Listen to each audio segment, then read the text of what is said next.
అండి బీరకాయలండి నిన్న వ్యాను కోయంబేడు నుంచి హోల్సేల్ అబ్బాయి వ్యాన్ వేసుకొచ్చాడు. చాలా సరుకులు ఉన్నాయి. వెళ్తే అన్ని కిలో 40 రూపాయలు అన్నాడండి ఒక్కొక్కటి. బీరకాయలు, బెండకాయలు, బంగాళదుంపలు, చిలకడ దుంపలు, తర్వాత వచ్చేసి మామిడికాయలు అండి, పచ్చి మామిడికాయలు అన్నీ కిలో 40 అంటున్నాడండి. లోపల ఒక ఆవిడని కూర్చోబెట్టాడు. వ్యాన్ వచ్చిందా, నేను సంచి తీసుకుని వెళ్ళాను. అన్నీ తీసుకుంటే లోపల ఒక ఆవిడ కూర్చుందండి. వాళ్ళ ఆవిడ ఏం చేస్తుందండి, తూకం వేస్తుంది కదా, తూకం వేసేటప్పుడు పనికిరాని అన్నీ తరాజు పక్కన పెట్టుకుంది. మనం ఏరుకున్న ఇది ఒకటి సగం అయితే ఆమె వేసేస్తుంది. ఏదో తీరా నేను చూస్తే అన్ని ముక్కలు వేసేస్తుంది. ఏంటమ్మాయి నేను ఏరిని ఒకటేనంటే, ఎందులో అండి ఇప్పుడే ఇరిగిపోయినాయండి, మీరు ఇంటికి వెళ్ళి సరి చేసుకోవచ్చు అవి అంటుంది. ఇంకా అమ్మాయికి వాదన ఏంటి అని నేను వదిలేసాను. కరెక్ట్గా అమ్మాయి వేసేది మనం సగం మంచిగా ఏరితే సగం ఆమెకి ఎలాగో సేల్ అవని అన్నీ పక్కన పెట్టుకుని దాంట్లో దోసేస్తుందండి. బిజినెస్ టెక్నిక్ అండి. వాళ్ళు కొన్నాయి వాళ్ళు సేల్ చేసేసుకుంటున్నారు అని మన నెత్తి మీద పడేస్తున్నారు. వాళ్ళకి ఏం లాస్ లేదు. మనమే కోసుకునేప్పుడు ఆ చివర్లో ఈ చివర్లో కోసి పాడేసుకుని ఏదో కడుక్కుని నిన్న వచ్చి 4 బీరకాయలు ముక్కలు ఏం చేసుకుంటాం, ఇంకా తీసి టమాటాను కొత్తిమీర పచ్చిమిరకాయలు వేసి పచ్చడి చేశాను. రాత్రి దోశలకి ఇడ్లీకి తిన్నాం, పొద్దున్న తిన్నాం, ఇంకా కొంచెం ఉంది. ఇదిగోండి బీరకాయ తోళ్ళు నేను పారాను.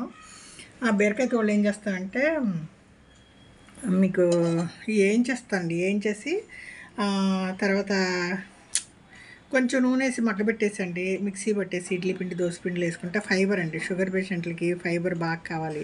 ఇది బీరకాయ ఏమీ పారేసే వస్తువు ఏం కాదండి. తోళ్ళు నేను చక్కగా వేయించి మిక్సీ పట్టి రాగి దోశలో ఉన్న ఇడ్లీలో ఉన్న దేంట్లోనే కలిపేస్తాను. లేదంటే తోళ్ళు పచ్చిమిరకాయలు వేసి పచ్చడి చేస్తూ ఉంటాను. అందుకే బీరకాయలు ఫస్ట్ బాగా కడిగి పెట్టుకుంటా.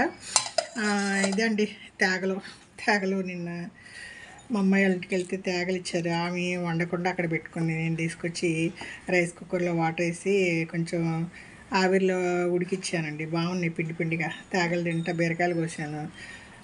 మన ఊర్లో ఎంతో ఇష్టంగా కొనుక్కుని 10 రూపాయలకి కట్ట. మా చిన్నప్పుడు 10 పైసలకి 3 తేగలు ఇచ్చేవాళ్ళు. 3 పైసలు తేగ. ఇప్పుడు ఒక తేగ 10-15 రూపాయలండి. చెన్నైలో దొరుకుతాయి కానీ మనం ఉడకబెట్టుకోవాలి. ఇంకా కాసిన బీరకాయలు తీసి పెట్టాను. పని చేస్తూ ఉన్నా తరగట్లేదండి. ఏదో పని ఇటు వెళ్ళాను మబ్బులుగా ఉన్నాయి. బట్టలు ఆరేసాను, చినుకులు పడేలాగా ఉన్నాయి, అవి తీసి పెట్టుకున్నాను. ఏదో ఒడియాలు వేసానండి.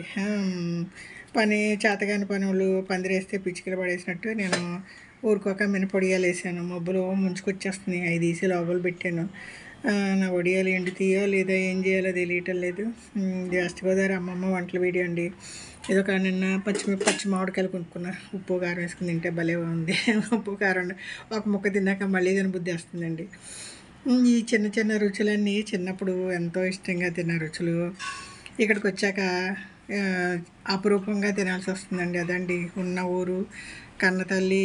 అది ఎప్పటికీ దొరకవండి. మళ్ళీ ఏదో ఫారిన్ వెళ్తారండి. మేము చెన్నైలో ఉండే చిన్నవి దొరకటానికి ఆ తేగలు రేగిపళ్ళు అవన్నీ చూసి నేను అయ్యో ఆంధ్రాలో అయితే కాల్చిన తేగలు దొరుకుతాయి అవి అనుకుంటాను. ఇంకా అమెరికా వాళ్ళు తిండికి అంతగా అవస్థపడతారండి. పాపం ఏదో దూరంగా ఉన్నారంటారు కానీ చాలా విషయాలండి.